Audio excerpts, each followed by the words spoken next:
अस्सलाम वालेकुम, मैं हूं रिजवान अशरफ। आखिरकार इस गवर्नमेंट को बहुत सारे जो चैलेंजेस का सामना है उसमें पहला जो बड़ा झटका लगने वाला है वो बड़ा ही ख़तरनाक है और उसके बाद बिल्कुल वाज़ेह हो जाएगा, चीज़ें बिल्कुल वाज़ेह हो जाएंगी और गवर्नमेंट का जो काम डाउन शुरू हो चुका है उसका जो पहला झटका लगेगा, पहला इस्तीफ़ा जब आएगा तो वो बारिश का पहला खतरा साबित होगा और उसके बाद फिर लाइन लग जाएगी और ये गवर्नमेंट जो है बिल्कुल रेत की दीवार की मानंद साबित होगी। पहले ही आपको बताया इसकी बड़ी कमज़ोर सी बैकग्राउंड है, कमज़ोर सी इसकी फाउंडेशन है, कमज़ोर सी बुनियाद है जिसके ऊपर ये गवर्नमेंट खड़ी है। ये थोड़ी सी हिलनी है, धड़ाम करके सारी की सारी नीचे गिर जाएगी। अब सबसे बड़ा जो सवालिया निशान है इस हुकूमत के ऊपर वो है इसकी कारकर्दगी, इसकी परफॉर्मेंस। पाकिस्तान के अंदर भी आपको पता है कि इस्टेब्लिशमेंट इस परफॉर्मेंस के ऊपर कई मरतबा सवाल उठा चुकी है और मैसेज पहुंचा चुकी है। इंटरनेशनली भी दबाव आता है, प्रेशर आता है मुख्तलिफ इदारों की जानब से, IMF, वर्ल्ड बैंक, बाकी इदारों की जानब से इनके ऊपर प्रेशर आता है। तो सबसे बड़ा जो इनके ऊपर एतराज़ होता है वो ये कि इनकी गवर्नेंस, फिर इनकी इकोनॉमिक परफॉर्मेंस और उसके बाद पॉलिटिकल इनकी विजन, सोच, अप्रोच वो भी बिल्कुल ना होने के बराबर है।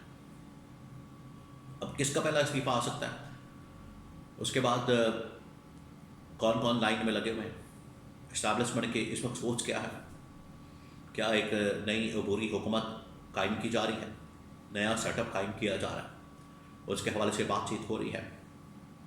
तो इसके बारे में बड़ी अहम तरीन मालूमात देखिए। अभी चंद दिन पहले सोहेल बड़ाइच की जानब से एक कॉलम लिखा गया, एक वंडर बॉय की तलाश हो रही है, वंडर बॉय।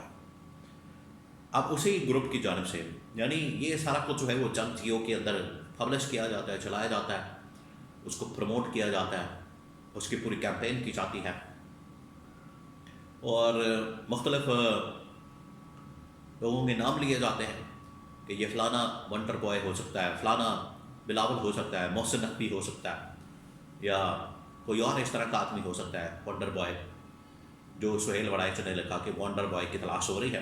क्योंकि ये गवर्नमेंट की नाकामी के बाद ज़रूरी है कि एक नया वंडर बॉय तलाश किया जाए।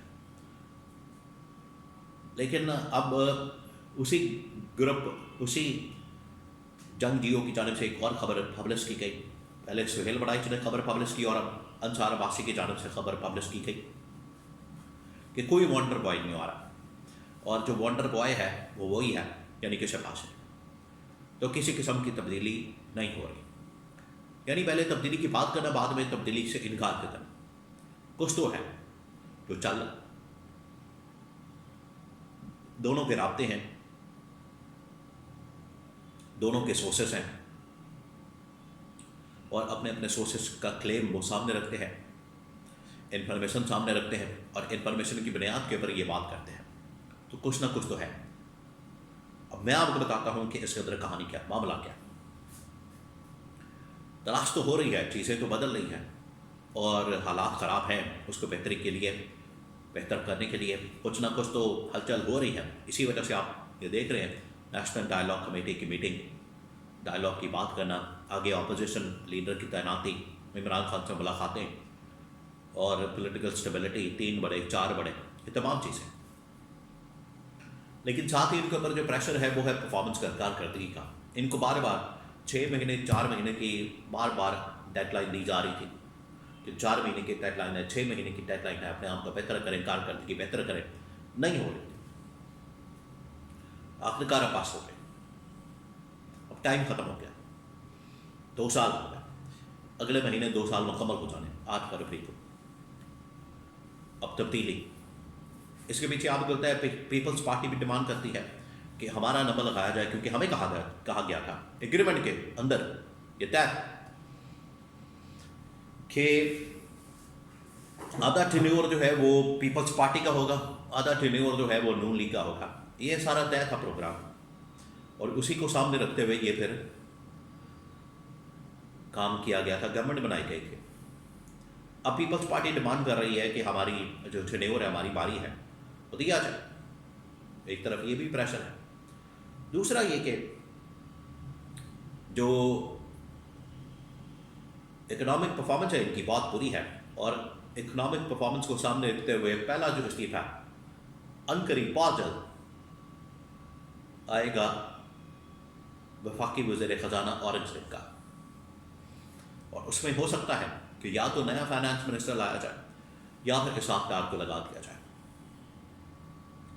दोनों सूरतों में ये जो इस्तीफा होगा ये पहला बारिश का खतरा साबित होगा, और उससे तब्दीली का आगाज़ शुरू हो जाएगा। वक्ती तौर पर जिसको मर्ज़ी ला दें, जिसको मर्ज़ी ला के बिठा दें, जिसको मर्ज़ी ये वहाँ पर कुर्सी पर बिठा दें, लेकिन ये बारिश का पहला फर्स्ट ड्रॉप, बारिश का पहला खतरा साबित होगा। उसके बाद फिर लाइन लग जाएगी, उसके बाद बहुत बड़ी बड़ी तब्दीलियाँ होंगी, बहुत बड़ी बड़ी,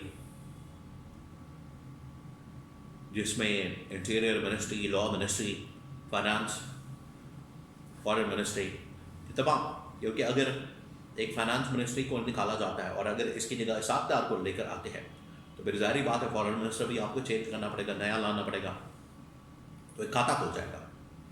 ये फिर अल्टीमेट जो इसका अंजाम होगा वो जाके ख़त्म होगा शहबाज शरीफ के ऊपर, वज़ीर आज़म के ऊपर, कि वो तब्दील भी करना पड़ेगा, और वो तब्दील करके आखिरकार गवर्नमेंट को ही, पूरी की पूरी गवर्नमेंट को घर भेजना पड़ेगा।